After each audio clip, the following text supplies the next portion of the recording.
Hey guys, welcome to another edition of the Monday Morning Tennis Rant, coming to you on a Sunday from rainy Florida. I just sat down here in my spot dedicated for Monday morning rants, and it started raining so hard.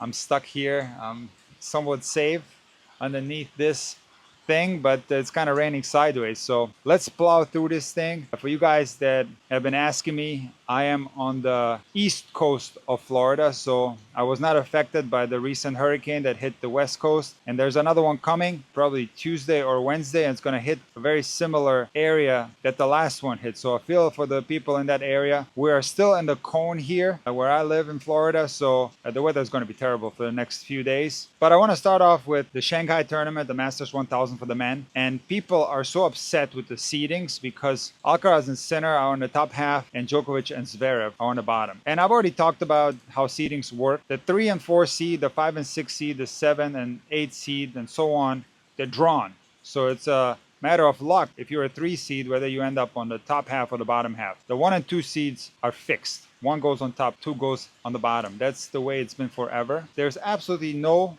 cheating when it comes to rankings. Zverev is ranked ahead of Alcaraz by just a little bit because Zverev put together a phenomenal season and currently has more points than Alcaraz. But if you look on the live rankings, Alcaraz has already surpassed Zverev. So Zverev is number 3 right now. We don't know what's going to happen in this tournament, but Alcaraz does not have that many points to defend until the end of the year. And Alcaraz will finish the year number 2 in the world. Jannik Sinner will finish the year number 1 in the world. And Jannik Sinner couldn't have got a more brutal draw. He's got Medvedev in the quarters. He's got Alcaraz in the semis. And then who knows who's going to make it to the final in the bottom half. Djokovic came back and beat Mickelson 6-6. Mickelson should have won at least one set. So Djokovic was not at his best. Understandably so. He's rusty. He hasn't played a lot of tennis. And Zverev is playing really well. So it's going to be super interesting to see whether Djokovic can make it to the semifinal or possibly through the final on the bottom half of the draw. But I want to dedicate this Monday morning rant to something that's super interesting to me,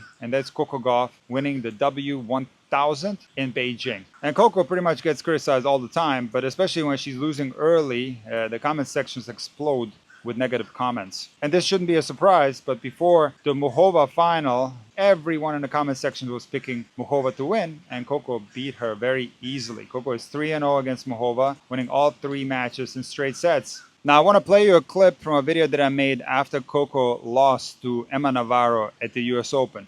The hate that Coco gets is ridiculous.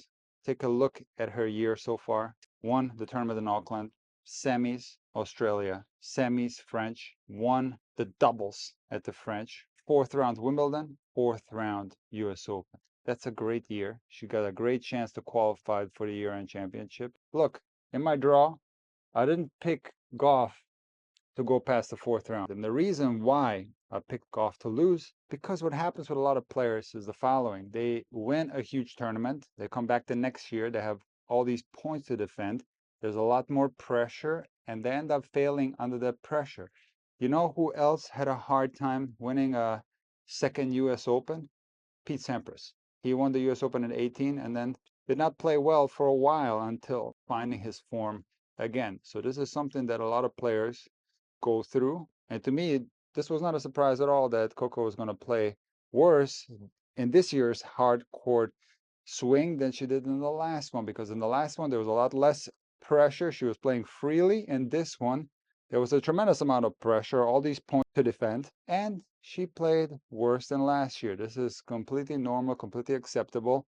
I do think now that all this pressure is released, Coco is going to start playing a lot better. So to me, the primary reason why Coco's level dropped off so much after Wimbledon was the fact that she had a ton of pressure defending all those points from last year. This has not only been a problem for Coco this year, this is a problem that all tennis players have to deal with. There's a tremendous amount of pressure trying to defend a title. Think about it. You win a tournament the year before, and let's say you have 100 points, and those 100 points are going to fall off. And that's not a comfortable feeling. You got a lot of pressure that you're going to be dealing with in every single match you play in that tournament. Now, seasoned players deal with this pressure, and they defend titles and they defend points really well. But we have to give Coco time to mature as a player. She's still very young. But during that stretch where Coco was receiving a tremendous amount of criticism, it was not only her that was getting trolled, it was also her coach, Brad Gilbert. Now, Brad Gilbert and Coco parted ways prior to the tournament in Beijing, and Coco has a new coach. See, what can happen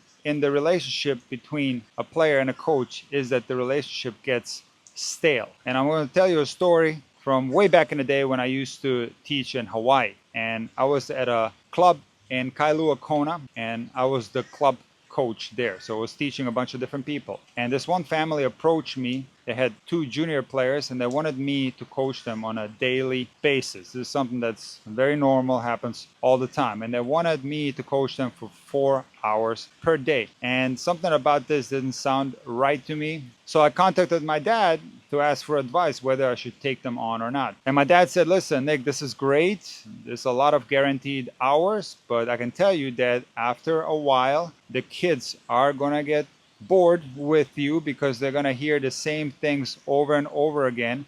And you also might get bored with the kids. The relationship is going to get stale after a while. Now, of course, I didn't listen to him and I took these players on.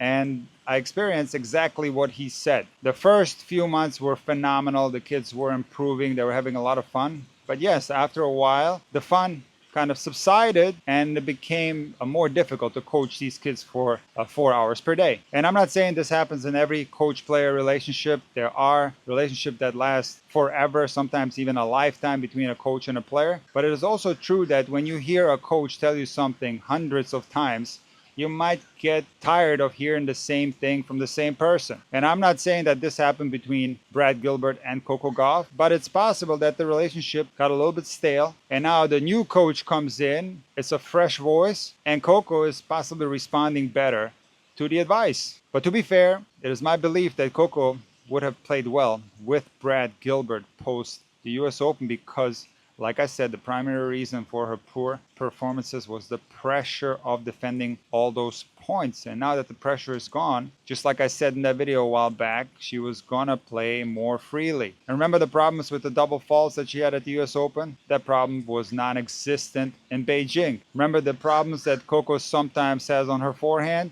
The forehand was ripping this week and she wasn't making that many unforced errors. So tennis coaching is super complex because we're dealing with 2 individuals and there's going to be a lot of different scenarios. But one thing's for sure, she belongs on the top of the game, and right now she has an opportunity because Rybakina is not playing right now and Iga is taking a little break from tennis as well. So this is a phenomenal opportunity for Coco to move up in the rankings. I think the WTA right now is spectacular. There are so many great players. We could have a WTA top 10 that's comparable to some other great top 10s in the past decades. Think about it. You could have Swiatek, Rybakina, Sabalenka, Gauff, Pegula, Muchova, Badosa, Andreeva, Zheng, Krejcikova, Navarro, Paulini. Wait, I'm counting more than 10, but you get my point. There are so many great players right now at the top of the game.